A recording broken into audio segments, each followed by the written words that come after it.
Qui croit en moi, des fleuves d'eau vive couleront de lui, comme le dit l'Écriture. Or, il disait cela de l'Esprit, que devaient recevoir ceux qui croiraient en lui. Car le Saint-Esprit n'avait pas encore été donné, parce que Jésus n'était pas encore glorifié. Jean 7, 38, 39. Notre Seigneur promet ici que ceux qui vont à lui pour boire non seulement n'auront plus soif, mais qu'ils deviendront eux-mêmes des sources d'eau vive, des fleuves de vie et de bénédiction. En rappelant cette promesse, Jean nous explique qu'elle concernait le moment où l'Esprit serait donné. Il nous dit aussi la raison de ce délai. Le Saint-Esprit n'avait pas encore été donné parce que Jésus n'était pas encore glorifié. La traduction littérale dit « le Saint-Esprit n'était pas encore ». Mais comme cette expression a paru étrange, on a ajouté le mot « donné ». Cependant, si nous prenons le texte tel qu'il est, nous comprendrons mieux pourquoi l'Esprit ne pouvait pas être donné avant que Jésus fût glorifié. Dieu s'est révélé de deux manières, comme Dieu sous l'ancienne alliance et comme Père sous la nouvelle alliance. Nous savons aussi que le Fils, après avoir été dès le commencement avec le Père, Jean 1, 1, 2, entra dans une nouvelle phase d'existence en devenant chair, Jean 1, 14. Lorsqu'ensuite il remonta au ciel, il était toujours le Fils unique du Père. Et pourtant, il n'était plus le même qu'auparavant, car alors, comme Fils de l'homme, il était le premier-né d'entre les morts. Colossiens 18, Apocalypse 1, 5. Revêtu de cette humanité glorifiée qu'il avait sanctifiée parfaitement pour lui-même.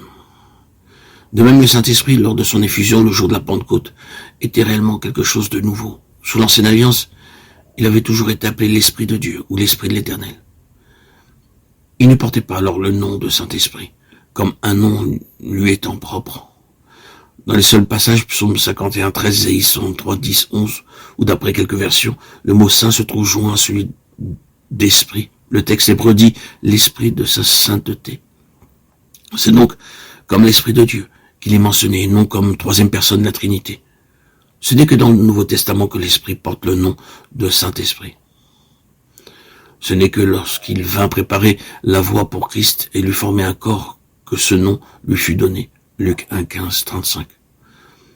Le jour de la Pentecôte, il fut envoyé comme l'Esprit de Jésus glorifié, l'Esprit du Christ incarné, crucifié et élevé au ciel, pour nous apporter et nous communiquer la vie divine, non une vie venant directement de Dieu, mais la vie mêlée de nature humaine dont avait vécu Jésus-Christ sur la terre.